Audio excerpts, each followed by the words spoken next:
On today, we're going to install YiKatoo's E478 exhaust system on a 2007 OBZ Duramax.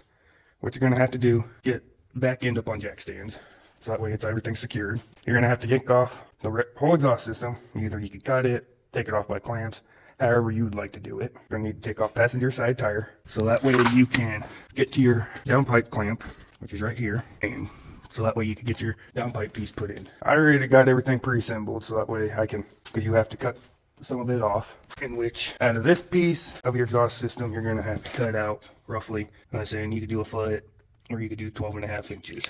Whatever you make how you want the exhaust to sit. But you crawl back underneath here, crawl underneath your truck here, you're going to put your downpipe adapter on, which you get up onto the downpipe, then you put it through here.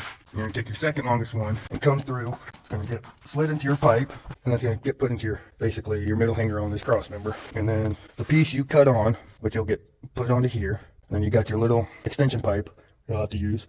That'll go on next. And then you got over your axle piece, which that you put that on, and then you put your exhaust outside the tailpipe on, and you got everything put on. But for right now, I got this piece all, I got your downpipe to your exhaust all put on. Everything's set to where I need it.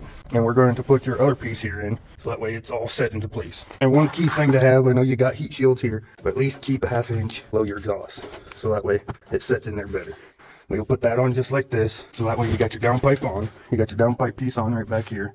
You get the rest of your exhaust put on here, and then you'll put your one piece you cut, that will go right here, right in this area. And I'm saying you'll get into your piece right there.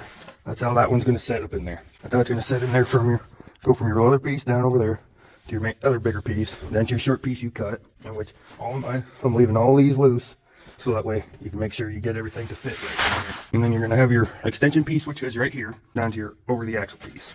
Just keep in mind, still all these are loose, so that way you can adjust everything to what you need, and then you can tighten up everything on the last step. But what you'll do now, come out from underneath the vehicle, get your tailpipe piece here, and then you'll get your tailpipe put on. Just figure everything's still loose, so that way you can come back here and be like, okay, do I want it to sit down a little lower, sit up closer, a little bit closer that way, or however you want. But the way I see it as, you want it kind of sitting like this. But what you can do now, once you get everything set to what you need, you can come back in and start tightening up your clamps. They're 15 millimeter. Tighten up all your clamps. You're going to torque them down to 40 foot-pounds on torque spec, and you should be good to go. If I have to run the pickup for a little bit, so that way you can check for exhaust leaks, and then you'll be good to go. I hope this video helps you.